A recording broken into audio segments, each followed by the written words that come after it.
Hello everyone, it's Rod from Rodney's Rods here. Today we're looking at the impact of a good set of wheels on a car, what that all does for people, just for me, I should say. This is my son's 67 Cyclone GT. We just put the engine back into it, the transmission upgraded, with all that. Look at this beautiful center cap in here on a Mercury. The Mercury head, available through West Coast Cougars from these legendary wheels. Just really nice combination.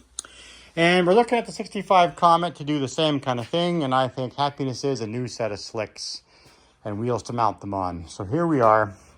We've gone with the M&H brand of slicks. Certainly not the most common or anything, but they look really, well, they are time period correct because they invented the slick basically. And nothing like the old Tiger Racemaster M&H drag slicks. And they work good too for us, so it's great. So I got 4 of those, 2 in the truck ready to get mounted, and 2 that I'm going to be putting together. I'm going to show you how I do it in terms of drilling holes in them, and we'll do a box opening right away too.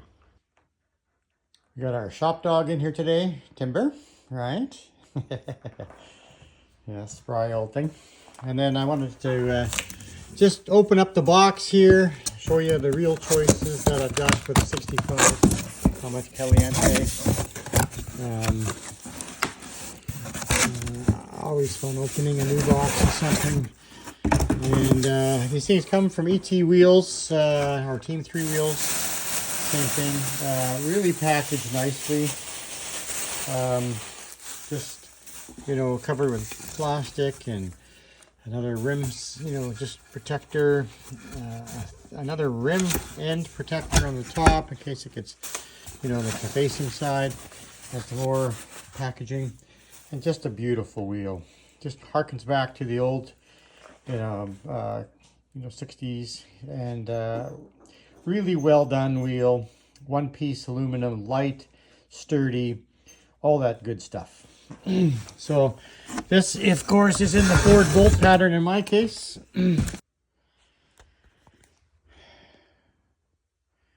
One thing I recommend when you're getting your wheel, opening out of a package, to just check to make sure you got what you wanted, right? So measure the circle, bolt circle. I know this is, you know, a 4, so it should be 4.5, but the easy way to measure that is between this center of this hole and center of this hole, because you can get your eyes right on it. And that should read 4.25, right? Now that's gonna confuse people because, you know, it's either a 4.5 bolt circle for Ford, Dodge, AMC, and trailers, or it's the GM different one, which is 4.75 bolt circle. Not sure what that measurement is, but it would be 4.25 from here to here. And yeah, good to do that.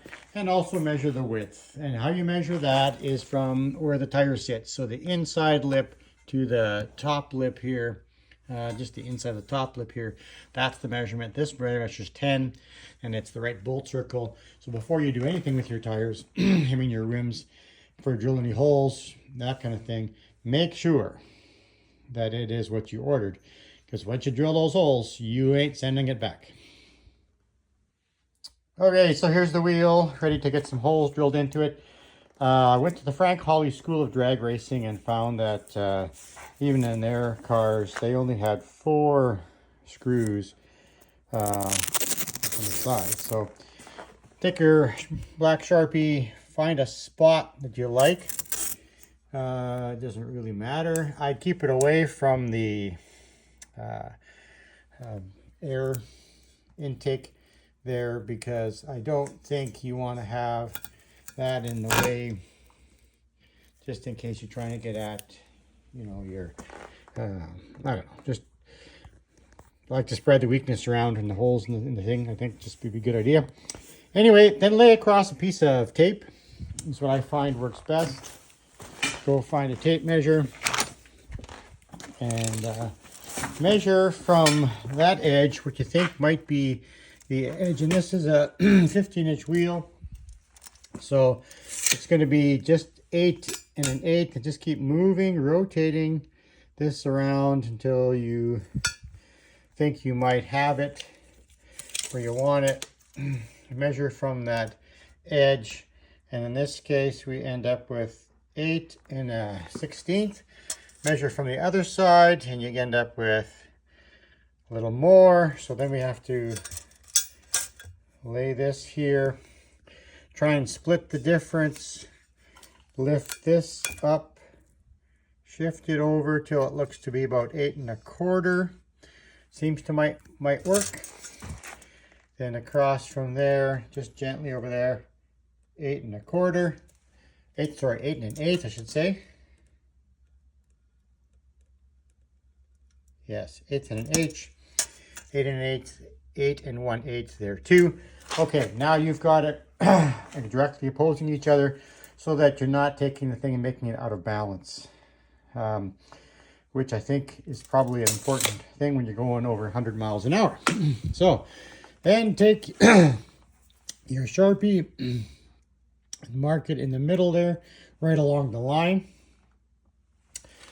Now, to get the other ones, you want to know what the midway point is between this mark and this mark.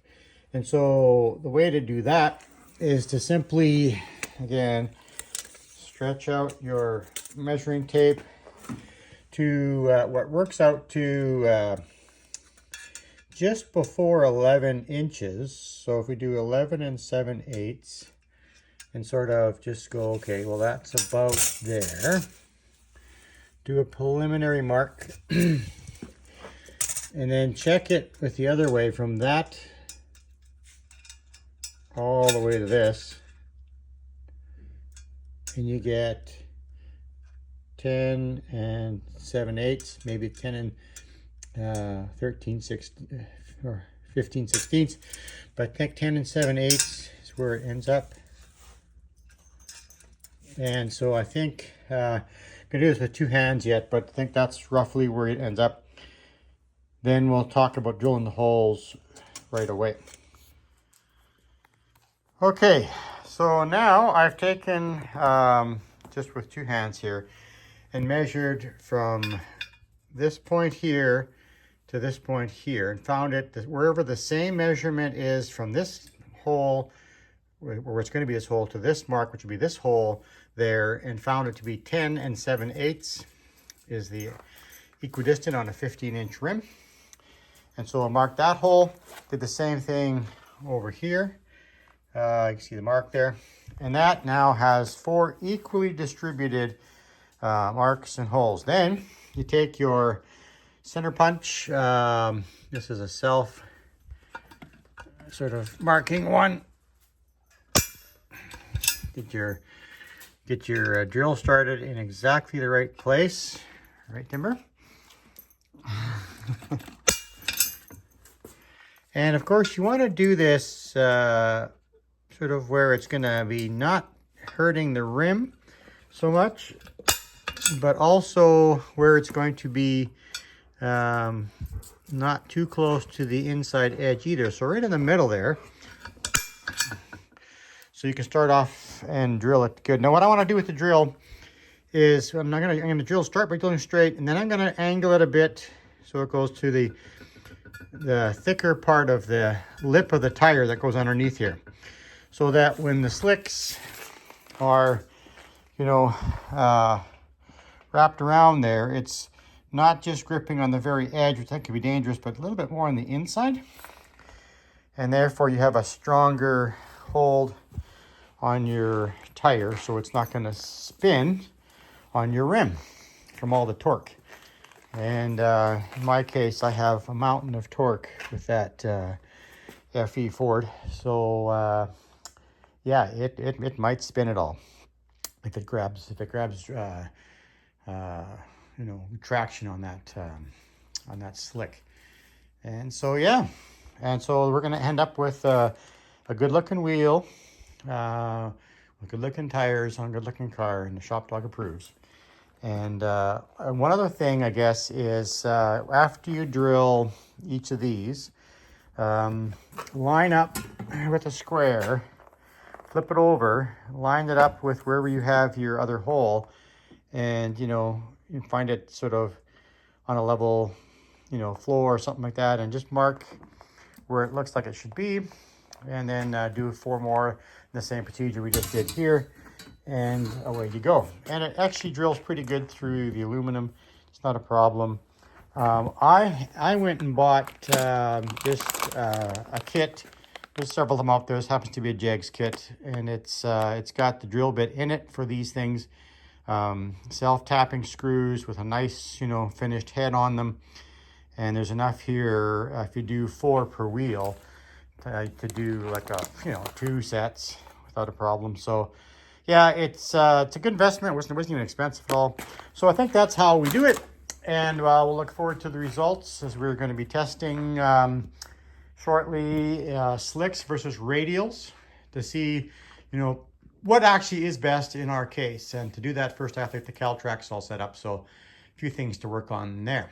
And there's a swap meet coming up this weekend, so looking to sell stuff and find stuff. If it's typical, I will probably buy more stuff than I sell. We'll see. Thanks for watching. Okay, now the holes are drilled. Now it's a matter of turn it to the other side, and you'll notice that we have a bit of roughness here, and that's the last thing you want, is roughness scraping on your stuff there. Just get rid of it with a little piece of sandpaper, just to maintain a smooth interior surface for everything. Yeah, it's beautiful. And I talked to the mounting shop I'm going to use for these things. You got to find a good one that's not going to mar your wheels nice. You spent money on them, right? The light sanding there takes care of that. But they also said that they don't believe if the way I'm doing it's going to cause a problem with balancing. So because of that method, I think they can just balance them right off when I have them, and then I put the screws in, and it should maintain good balance going down the track. So yeah, a bit of a vote of confidence there. Unfortunately, so much of the stuff was made in China. Just how it is. Nice to see it past QA, quality control. But getting these stickers off, something I just like to do as well. I'll get rid of that one yet too. But actually a really nice wheel. Okay, here we are, finished product. Nicely screwed in, M&H slicks. I've highlighted the M&H with a bit of what I call tire paint, but it's just shop paint, in a pen. And it's already had some rub marks on there because they're so tight in there. Just on a nice inside of a fender there. Nothing, not going to cut it, but anyway, yeah, it looks good. I'm happy with the final product, and it will no longer slip. How you know if something is slipping, go to the racetrack, take a piece of chalk or something, or tire marker or window marker, mark one side here and straight across here. Then go do your massive burnout and a few runs kind of stuff, and if you see the tire not lined up with where it is on the rim, you got a problem. So anyway, that's what we'll call success.